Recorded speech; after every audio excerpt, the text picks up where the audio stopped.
بسم اللہ الرحمن الرحیم۔ السلام علیکم ڈیئر فرینڈز، آج ہم سنیں گے ایک نئی کہانی۔ کئی سال پہلے میں جس آفس میں جاب کرتا تھا وہاں کا ماحول کافی ویسٹرن تھا۔ لڑکے لڑکیاں ایک دوسرے کے ساتھ بہت فری تھے اور ہر ایک کے کمپیوٹر کے ساتھ سپیکرز اٹیچڈ تھے۔ چنانچہ حال ہر وقت وہاں لڑکے لڑکیوں کے کہکے اور میوزک کی آواز میں گونجتا رہتا تھا۔ ایک دن ہمارے ایک بہت بڑے کلائنٹ کا ایک نیا پروجیکٹ شروع ہوا جس کے لیے ہمیں عارضی بنیادوں پر ایک انجینئر کی ضرورت پڑی جو ہماری کمپنی کی ایک دوسری برانچ میں جاب کرتا تھا۔ چنانچہ اس کو 3 ماہ کے لیے ہمارے آفس ٹرانسفر کر دیا گیا۔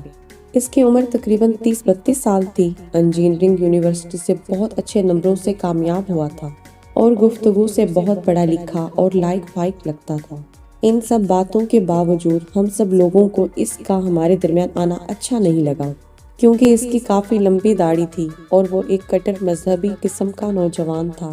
ہم سب نے فیصلہ کیا کہ اس کو اگنور کریں گے اور اپنی روٹین جاری رکھیں گے۔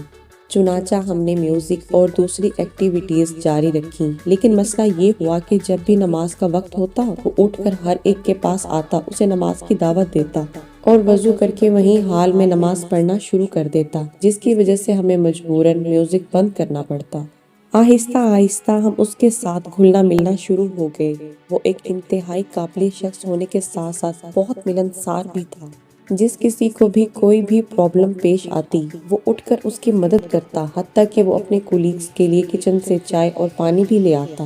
1 مہینے کے اندر اندر وہ ہم سب کا بہت اچھا دوست بن گیا، جس کی وجہ سے ہم سب نے میوزک بلند آواز میں سننے کی بجائے ہیڈ فون سے سننا شروع کر دیا تاکہ اس کے جذبات مجروح نہ ہوں۔ اب کچھ لوگوں نے اس کے ساتھ ساتھ باجماعت نماز ادا کرنا بھی شروع کر دی تھی۔ 3 ماہ بعد ہم سب لوگ باجماعت نماز پڑھنا شروع کر چکے تھے اور ہم نے اپنے کمپیوٹروں سے اسپیکر اتار دیے تھے۔ کئی لوگوں نے داڑیاں بھی رکھنی شروع کر دی تھیں۔